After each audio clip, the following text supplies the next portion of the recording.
All right, let's talk about something that impacts every single one of us every single day, making decisions.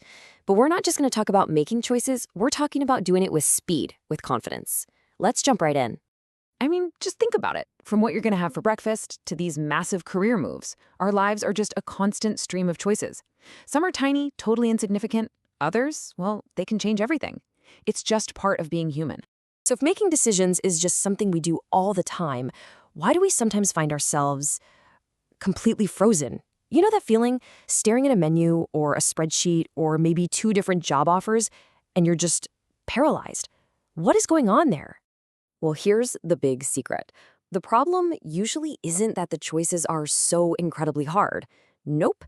The real issue, the thing that steals our time and just drains our energy, is that endless loop of overthinking, analyzing, and second-guessing. That's the real enemy we're going to focus on today. So, how do we actually break that cycle? Well, we're going to build ourselves a practical toolkit. It's got 5 key principles designed to help you cut right through all that noise, decide with some real conviction, and just get moving. So here's our game plan for becoming more decisive. First, we'll learn why limiting our options is actually a superpower. Then we'll talk about drawing a clear line to escape that perfection trap. After that, we'll tune into our intuition, learn to value our time like it's gold, and finally, start treating decisiveness like any other skill, one that gets stronger the more you use it. All right, principle number 1. Now, this might sound a little backwards, I get it, but having more choices, it isn't freedom. It's usually a trap. We think more options give us a better shot at the perfect choice, but what it really does is just lead to analysis paralysis. And the solution here is surprisingly simple. When you're staring at, say, 10 different options, your brain just goes into overdrive.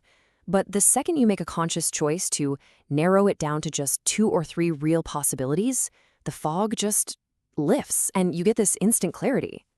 Okay, let's grab our second tool. This one is all about reframing the decision itself. A lot of the time we get stuck because we set the bar ridiculously high. We're not just looking for a good option, we're hunting for a completely flawless one. And this is the trap we all fall into, right? We put 2 seemingly amazing options side by side, and then we torture ourselves trying to figure out which one is absolutely 100% perfect.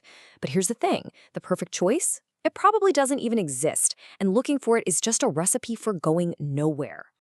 But watch what happens when we just change the question. Instead of perfect versus perfect, what if we just ask, is this a good choice or a bad choice for me right now? All of a sudden, the line is crystal clear. The decision becomes obvious. It's about making progress, not finding perfection. Okay, so we've talked about how to frame our choices on the outside. Now it's time to turn inward. Let's talk about one of the most powerful tools we have, one that we almost always ignore. Our own intuition. Our third principle is really as simple as it is powerful. Sometimes after you've made all the pro-con lists and done all the research, you're just left with a feeling. The source material here is practically yelling at us to listen to that feeling. It's not random. It's your experience talking to you. So what even is intuition? It's not magic, not at all. Think of it like this. Your brain is a high-speed supercomputer. It's constantly pattern matching what's happening right now against every single thing you've ever experienced. It processes all of that data in a split second, way faster than your conscious, logical mind can keep up. So if something just feels wrong, it's probably your brain spotting a red flag you haven't even noticed. Principle number 4. This one requires another huge mindset shift. Think about it. We protect our money, we budget it, we hate to waste it. We need to start treating our time with that exact same level of respect. Because it's the one thing you can never, ever make more of. This is so critical. Indecision has a cost. Every hour you spend agonizing over a choice is an hour you could have been doing something, learning something, moving forward. That clock is always ticking. Making a decision, even if it's not perfect, often saves you your most valuable asset, your time. And that brings us to our final principle. And honestly, this might be the most empowering one of all. Being decisive isn't some gift you're born with. It's not a personality trait. It is a skill. And just like any other skill, you get better at it with practice. Every choice you make, no matter how big or small, it's like a rep at the gym for your decision-making muscle. Choosing a restaurant without a 20-minute debate, picking a movie without scrolling forever, it all adds up. The more decisions you make, the more you trust yourself. and the stronger and sharper that decisive instinct becomes. Okay, we've built our toolkit. We have our 5 powerful principles. Now let's bring it all home and talk about the final takeaway here. What is the real ultimate cost of just waiting? I want you to really let this one sink in. We are so terrified of making the wrong choice that we completely miss the much bigger danger, making no choice at all. Look, a wrong decision can be fixed. You can learn from it, you can pivot, you can adapt.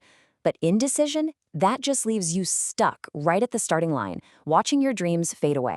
So the call to action, the first, most important step is this: decide. You have to actively choose to break that cycle of overthinking. Just make a choice, any choice, to get yourself moving. And once you've made that choice, the second step is to commit.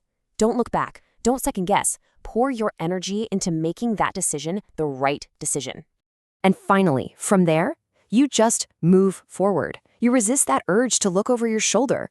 The real power is in taking the next step, and then the one after that. And that's the whole point right there. It's not just about being fast for the sake of being fast. It's about being fast and having a direction. When you combine those two things, you create momentum. And that momentum, that's what will carry you past any obstacle and toward any goal. So what's one decision you can make right now to start moving?